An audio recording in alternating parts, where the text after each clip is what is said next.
तो नमस्कार दोस्तों, आज इस वीडियो के अंदर हम लोग बात करने वाले हैं KRN heat exchanger and refrigeration limited के आईपीओ के ऊपर। क्या हम लोग को इसमें अप्लाई करना चाहिए, नहीं करना चाहिए, कितना ग्रे मार्केट प्रीमियम रहने वाला है, क्या चांसेस इसके अंदर अलॉटमेंट मिलने के, कंपनी के बिजनेस मॉडल को भी जानने वाले हूँ, क्या करते ये लोग, किस तरीके से करते, किस तरीके से प्रॉफिट जनरेट करते, और लॉन्ग टर्म के लिए क्या इस वाले स्टॉक को अगर आईपीओ लगता है होल्ड करना चाहिए, नहीं करना चाहिए, हर एक चीज को ये वाले वीडियो में अपन कवर कर लेंगे। तो यहाँ पर हम लोग आ जाते हैं कुछ चीजें चेक करने के लिए। जो आईपीओ का ओपन डेट है वो है 25 सितंबर, मतलब मोस्ट प्रोबेबली आप लोग ये वाला जो वीडियो देख रहे हो 25 या फिर 26 सितंबर को देख रहे हो। तो 25 सितंबर को ये वाला आईपीओ ओपन हुआ है और ये वाला आईपीओ क्लोज हो जाएगा 27 सितंबर को, मतलब 27 सितंबर को ये वाला आईपीओ का थर्ड डे और लास्ट डे होने वाला है। अब बात करते हैं ये वाला जो आईपीओ ये एनएससी और बीएसई दोनों ही जगह लिस्ट होने वाला है, दोनों ही एक्सचेंजेस पे ये लिस्ट हो जाएगा। आप लोग इसको बाय सेल कर पाओगे कितने तारीख को? 3 तारीख को, 3 अक्टूबर को। 3 अक्टूबर का जो डेट है उस दिन ये वाला जो आईपीओ है ये स्टॉक मार्केट पे पब्लिकली लिस्ट हो जाएगा। मतलब उसके बाद हम इसमें खरीद पाएंगे, इसको बेच पाएंगे, जितने लोगों का आईपीओ लगा होगा वो अपने पोजीशंस को कट भी कर पाएंगे। अब अक्टूबर 3 क्यों है, 2 क्यों नहीं? 2 अक्टूबर को होना चाहिए ना, लेकिन 2 अक्टूबर को क्या है, गांधी बापू का बर्थडे। गांधी बापू इंपॉर्टेंट है बिकॉज जितने भी लोग अप्लाई कर रहे हैं ये वाले आईपीओ के अंदर गांधी बापू को ही कमाना है सबको।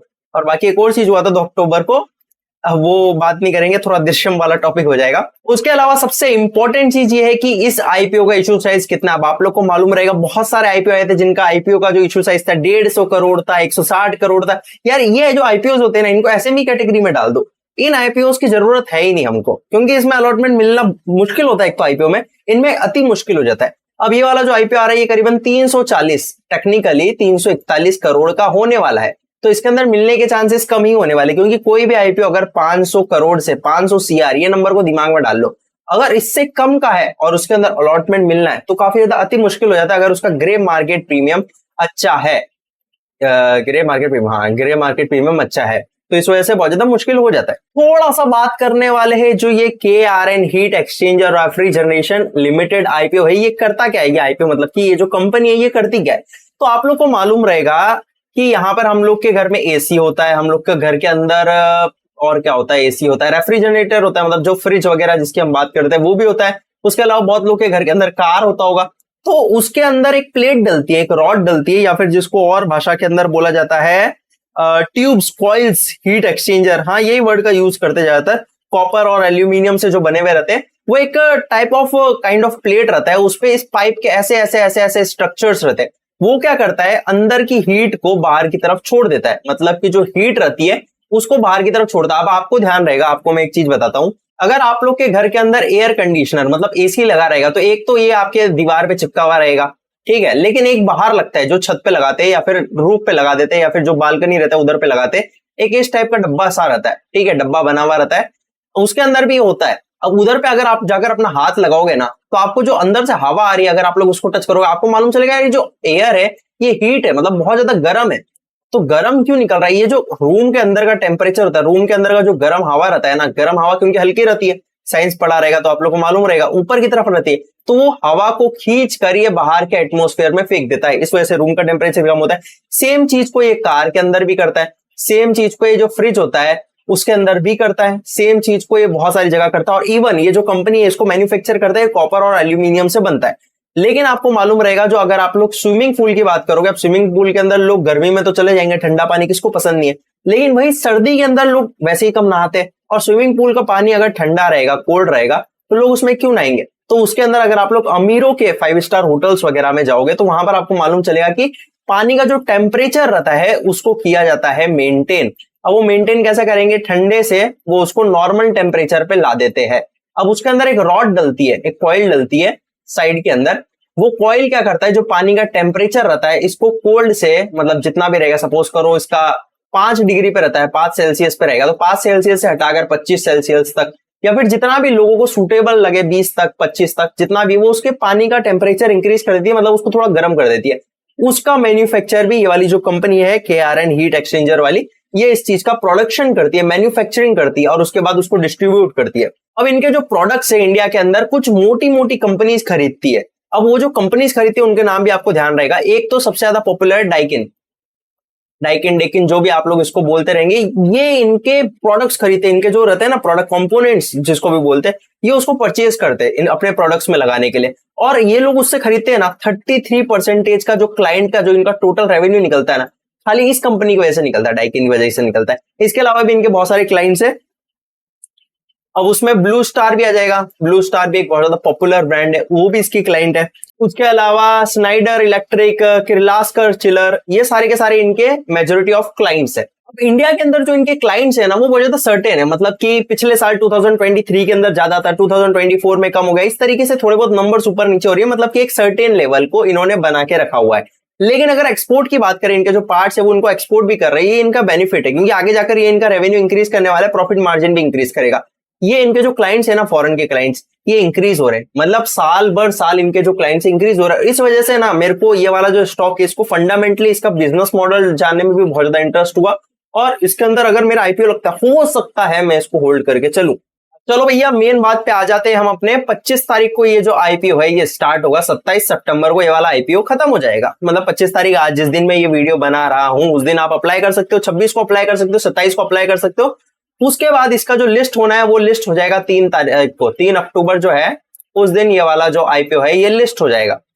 उसके बाद के अंदर इसका लिस्टिंग डेट हो गया 3rd ऑफ अक्टूबर भैया मैं लिख देता हूं। उसके बाद इसका जो फेस वैल्यू है 10 रुपीज पर शेयर, ज्यादातर आईपीओ इसी वैल्यू के अंदर आते हैं। उसके बाद इसका जो प्राइस बैंड है वो 209 लिखा हुआ था, लेकिन पहले ही दिन ही ओवर सब्सक्राइब हो चुका है। सब्सक्रिप्शन को भी मैं दिखाऊंगा, तो 220 रुपए का ही आपको जो प्राइस ब्रांड है वो आपको सेलेक्ट करके रखना है। कट ऑफ प्राइस पे टिक रखना है, अगर टिक नहीं रखोगे तो आईपीओ नहीं लगेगा, रिजेक्ट हो जाएगा आपका एप्लीकेशन।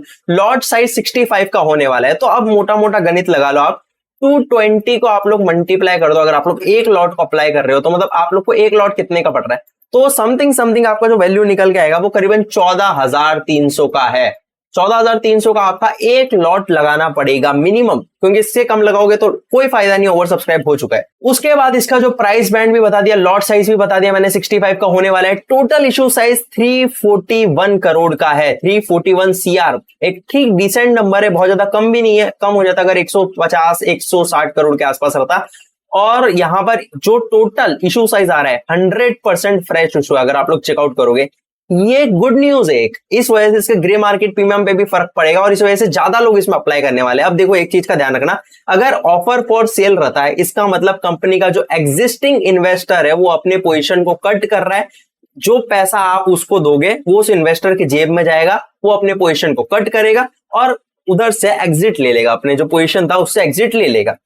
लेकिन यहां पर अगर कंपनी के इन्वेस्टर को उसमें भरोसा है कंपनी के अंदर, तो वो इधर पे अपनी पोजीशन सेल नहीं करेगा, और इस वजह से फ्रेश इशू है, जितना भी पैसा आ रहा है वो कंपनी के अंदर जाने वाला है, और इससे वो अपने डिस्ट्रीब्यूशन को, अपनी जो प्रोडक्शन है उसी को इंक्रीज करने वाली है आईपीओ से मिले हुए पैसे से। बुक बिल्ट इशू टाइप का आईपीओ होने वाला है, एनएससी बीएसई दोनों ही जगह लिस्ट होने वाला है। आईपीओ डेट मैंने आपको बता दिया 25 तारीख से 27 तारीख तक। उसके बाद जो बेसिक अलॉटमेंट रहेगा आपको 30 तारीख को अलॉटमेंट मिल जाएगा, और जितने लोगों को रिफंड मिलना रहेगा वो आपको 1 तारीख तक मिल जाएगा। अब देखो रिफंड में आपका डिले होता है, आपका बैंक पे डिपेंड करता है, आपका बैंक कौन सा, आपका बैंक किसी प्राइवेट बैंक में, फेमस बैंक में, एचडीएफसी है, आईसीआईसीआई बैंक से, या फिर कोई छोटे मोटे बैंक, जैसे महाराष्ट्र में बहुत सारे छोटे बैंक रहते हैं, या फिर अर्बन साइज के अंदर अगर आप लोग जाओगे, साइड के अंदर जाओगे, तो उधर पे जो बैंक रहते हैं छोटे छोटे रहते हैं। तो जो छोटे बैंक रहते हैं ना, ज्यादातर मैंने देखा, ऐसा मेरा पर्सनल एक्सपीरियंस है, उनको जो रिफंड है वो 1-2 दिन लेट मिलता है, लेकिन एट द एंड सबको मिलता है, किसी का पैसा जाता नहीं है कहीं पे भी। और आपको लास्ट टू लास्ट कब तक अप्लाई करना है, 27 तारीख को। आप लोग डिसाइड कर लो ये 26 तारीख को कि भाई 27 को अप्लाई करना है कि नहीं करना, और अगर अप्लाई करना है तो 27 तारीख को शाम को 5 बजे से पहले पहले आपको यूपीआई का पेमेंट डालना पड़ेगा। अब मेरी बात मानो तो यार ये आपको 12 बजे से पहले ही कर देना है। 12 बजे के बाद अगर आप लोग करते हो, मैंने किया है बहुत सारे आईपीओ के अंदर किया है, वो अलॉटमेंट लगता ही नहीं, क्योंकि मेरा जो एप्लीकेशन रहता है वो सबमिट ही नहीं हो पाता प्रॉपर, क्योंकि टेक्निकल इशू रहता है उस दिन, ज्यादातर लोग अप्लाई भी करते हैं, ग्लिचेस वगैरह होता है। इसको किसी और वीडियो के अंदर अपन कवर करेंगे। भाई साहब इधर पे कौन कौन सा कोटा किसका कितना है, तो देखोगे अगर आप लोग एंकर इन्वेस्टर और क्यूआईबी, इसका मोटा मोटा क्यूआईबी लेके चलो ना, उनको 50% मिल रहा है इधर पे। तो 50% तो पहले ही हमारे से चला गया, वो भाई बड़े इन्वेस्टर का काम है, वो अपना काम नहीं है इधर पे। उसके बाद ही आ जाता है एनआईआई या फिर एचएनआई कैटेगरी, जिसको 15% का कोटा मिल रहा है, जिसके अंदर भी अगर आप लोग चेकआउट करोगे जो 10% मिल रहा है वो बिग एचएनआई को मिलेगा, ठीक है, जो एचएनआई वाला बिग रहता है उसको मिलने वाला है, और जो 5% है वो स्मॉल एचएनआई को मिलने वाला है। स्मॉल एचएनआई के अंदर जितने भी लोग आते हैं, अगर अप्लाई करोगे ना 2 लाख से लेके 10 लाख से कम के अंदर, तो आप लोग स्मॉल एचएनआई की कैटेगरी में आने वाले हो। और उसके बाद रिटेलर्स, मतलब हम जो लोग हैं, उनके लिए रहने वाला है पूरा 35% का कोटा। 35% ठीक है, लेकिन ओवर सब्सक्राइब पहले ही दिन हो चुका है, और कितना रहने वाला है सब्सक्रिप्शन स्टेटस ये भी मैं बताऊंगा आगे। कंपनी पे बोरोइंग भी हमको शो हो रही है, इसका नेटवर्क भी शो हो रहा है, लेकिन इसको हम कंपेयर तब करेंगे जब हम पे इसका पास्ट का डेटा रहता। अब क्योंकि हमारे पे इसका पास का डेटा अवेलेबल नहीं है, 2023 का, 2022 का, ये वजह से अभी अपन कंपेयर नहीं कर सकते, इस वेबसाइट पे अवेलेबल नहीं है, तो इस वजह से आप यहाँ पर कंपेयर हम नहीं कर सकते। थोड़ा सा नीचे जाते हैं और इधर पे अपन लोग चेक करते हैं आरओई और आरओसी। भाई ये 40% का, इसलिए मेरे को बहुत सही लग रही है। कंपनी जो है ना प्रॉफिट मार्जिन रख रही है अपना, अच्छा खासा प्रॉफिट मार्जिन रख रही है। काफी कंपनीज रहती है वो इस चीज के अंदर 4, 4.5, 5% तक चल जाती है, कोई मतलब नहीं रहता। अगर आप लोग यहाँ पर रिटर्न ऑन इक्विटी, आरओसी वगैरह, आरओई देखने वाले हो, दोनों ही चीज यार बड़े शानदार है। 40% का आरओई रहने वाला है और 31% का आरओसी रहने वाला है। डेट टू इक्विटी रेशियो भी चेक करोगे ना 0.5 से कम है, तो ये भी एक टिक है। अगर 1 से कम रहता है अच्छा, 0.5 से कम रहता है बहुत अच्छा, तो ये बहुत अच्छी की कैटेगरी में आ जाता है। अब इधर पे अगर आप लोग पार्ट मार्जिन मतलब कि प्रॉफिट आफ्टर टैक्स का मार्जिन चेक करोगे तो ये 10+ है, 10+ क्या 12.6 के आसपास का ये प्रॉफिट आफ्टर टैक्स मार्जिन है। ये नंबर भी काफी ज्यादा अच्छा है। अब बात करते हैं थोड़ा सा प्राइस टू अर्निंग रेशियो और अर्निंग पर शेयर के बारे में। तो ये करीबन 30+ है, इसको एक डिसेंट नंबर बोलेंगे अपन, डिसेंट है। अगर 30 से कम रहता है तो अच्छा रहता है, हालांकि अभी तो 24 का चल रहा है, बस बाद में 33 का हो जाएगा। अर्निंग पर शेयर इंक्रीज नहीं हो रहा है, इसके अंदर डिक्रीज हो रहा है। अर्निंग पर शेयर भी इसका जो है डिक्रीज होने वाला है, तो ये भी एक डिसेंट इसके जो आईपीओ है इसके परफॉर्मेंस को दर्शाता है। पहले दिन का सब्सक्रिप्शन स्टेटस दिखाने वाला है। क्यूआईबीज ने पहले ही दिन इसके अंदर अपनी एंट्री ले ली। एनआईआईज ने तो भैया भर भर के एंट्री ले ली, मतलब मेरे को समझ में नहीं आ रहा है। एनआईआई, स्मॉल एनआईआई ने 75%, अब इतने ज्यादा बड़े प्लेयर्स मार्केट में घुस चुके हैं ना, मैं बता रहा हूँ आईपीओ लगाना आज से 2 साल पहले आसान था, आज के डेट में बहुत मुश्किल है, आने वाले टाइम के अंदर नामुमकिन लगने वाले हम लोग को। 75% पहले दिन पे, मतलब एचएनआई कैटेगरी के अंदर घुसना बेवकूफी रहेगा। अगर आपके पास अंधा पैसा पड़ा हुआ है, आपके पास पैसा पड़ा हुआ है, फालतू में लगाना है, आपका प्रॉफिट नहीं होगा 15-20 हजार कमाकर, तो आप एचएनआई के अंदर लगा दो।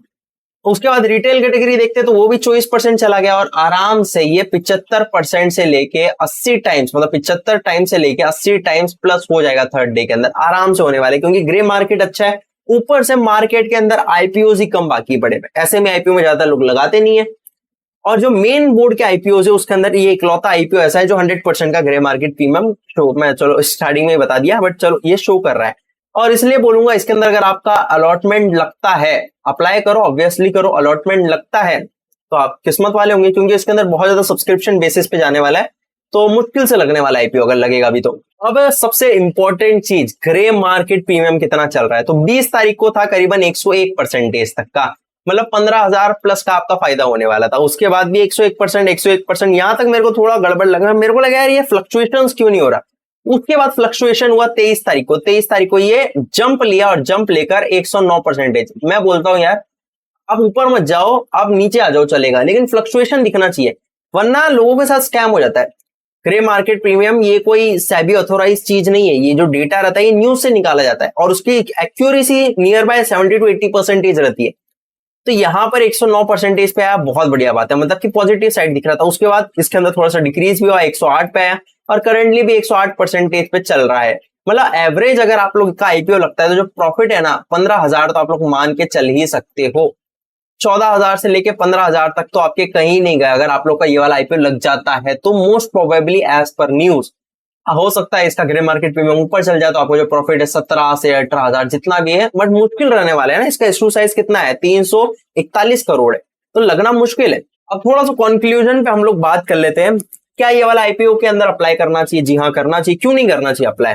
इसका ग्रे मार्केट प्रीमियम अच्छा है, कंपनी का मॉडल अच्छा है, कंपनी के अंदर सारे इन्वेस्टर, रिटेलर्स और एचएनआई जो बिग इन्वेस्टर्स वगैरह वो भी इंटरेस्टेड है, तो आप लोग क्यों नहीं इंटरेस्टेड हो। अगर आप लोग को एक लिस्टिंग गेन लेना है तो ले सकते हो, आपका किस्मत लग रहा है, पैसा लगाने में कोई बुराई नहीं है। अगर नहीं लगेगा पैसा वापस आ जाएगा, कुछ पैसा कट नहीं रहा है, कुछ आपका लॉस नहीं होने वाला है। अगर लगेगा तो प्रॉफिट हो जाएगा, जितना भी प्रॉफिट रहेगा, जो भी ग्रे मार्केट प्रीमियम आपको मिलेगा, जितने पे भी लिस्टिंग होगी इस हिसाब से आपका प्रॉफिट हो जाएगा। परंतु अगर आप नहीं लगाते हो तो वो जो थोड़ा सा 0.% का भी चांसेस रहता है ना लगने का, वो निकल जाने वाला है। हालांकि थोड़ा सा ओवर सब्सक्राइब होने वाला है। अब इसके अंदर हम लोग को लिस्टिंग गेन लेके निकलना चाहिए या होल्ड करना चाहिए। देखो मैं बोलूंगा अगर आप लोग को इस टाइप का बिजनेस मॉडल पसंद है और अगर आपको कंपनी का सही लग रहा है, जितना भी आपने बिजनेस मॉडल वगैरह देखा, आपको लगता है कि ग्रोथ दे सकता है आगे आने वाले टाइम के अंदर, ये जो पार्ट्स है इनका डिमांड इंक्रीज होने वाला है, इंडिया के अंदर जितने भी क्लाइंट्स है वो भी इंक्रीज होंगे, फॉरेन क्लाइंट्स भी इंक्रीज होंगे, जैसा अभी करंटली हो रहा है, इनका एक्सपोर्ट इंक्रीज हो रहा है। लॉन्ग टर्म के अंदर हो सकता है पैसा डबल ट्रिपल मल्टीपल अगर रिटर्न्स दे दे या फिर लॉन्ग टर्म में अच्छा रिटर्न्स दे, तो होल्ड कर लो। लेकिन अगर आपको इतना नहीं पढ़ना कि यार पैसा लगा रहा हूं, इससे अच्छा मैं साला रिलायंस के शेयर खरीद लूंगा, HDFC खरीद लूंगा, ETF खरीद लूंगा, मेरे को ये छोटी मोटी कंपनीज में नहीं इन्वेस्ट करना जिसका इशू साइज इतना कम है, तो मैं आपको बोलूंगा ले लो भाई, ग्रे मार्केट प्रीमियम लेकर निकल जाना। Completely it is up to you. मैं आप लोगों को कोई रिकमेंडेशन नहीं दे रहा हूं, मैं बोल नहीं रहा हूं कि इसमें अप्लाई करो नहीं करो, मैं आपको सिर्फ मेरा पॉइंट ऑफ व्यू शेयर कर रहा हूं। ये किसी भी टाइप का ये सुझाव नहीं है, रिकमेंडेशन नहीं है, पहले से सुन लेना। बाय सेल का तो बिल्कुल भी नहीं है, ठीक है। कंपनी की जितनी भी चीजें मैं आप लोगों के सामने लेकर आ रहा हूं। अब एक गुड न्यूज देता हूं मैं आपको, Hyundai का IPO आने वाला है। बहुत सारे जितने भी एप्लीकेशंस वेबसाइट्स को मैं यूज करता हूं ना, आज के दिन में करीबन 2 से 3 बजे के आसपास उन्होंने Hyundai का IPO को वहां पे शो कर दिया। अभी उसका डेट नहीं आया किस दिन आने वाला है, पर मैं इस पे वीडियो बनाने वाला हूं।